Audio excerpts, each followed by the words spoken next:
Hello, guys, and welcome back to our series all about Wix invoices and price quotes. In the previous video, we've learned how to add tax types. Today, we're going to learn how to set how taxes are displayed on your invoice. Let's get started. So, when you create an invoice in Wix, you're going to have to go to Getting Paid and Invoices. You're going to click on Create New and select Invoice.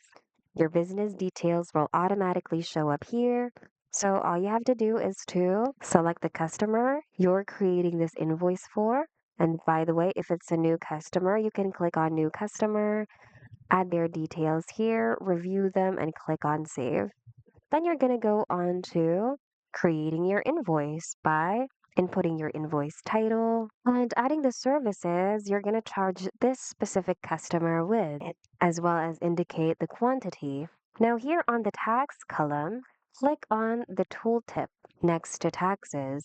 Then click on the Set Tax Calculations Here link. A pop up will appear. So this is where you can set how taxes are calculated and shown in this invoice. There are two options.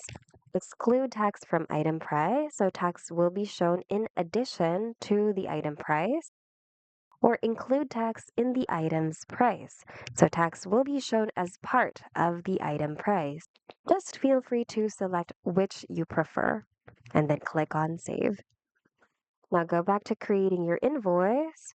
So you can additionally add notes and terms. And once you're done, go back to the top and review everything from top to bottom to ensure there will be no mistakes.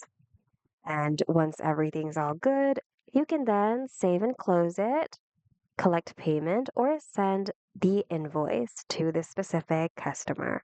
So it's up to you. And that's it. That's how you set how your taxes are displayed on your invoice. We hope this video was helpful. If it was, hit the like button and consider subscribing for more Wix tutorials. Thanks for watching, and we hope to see you guys in the next video.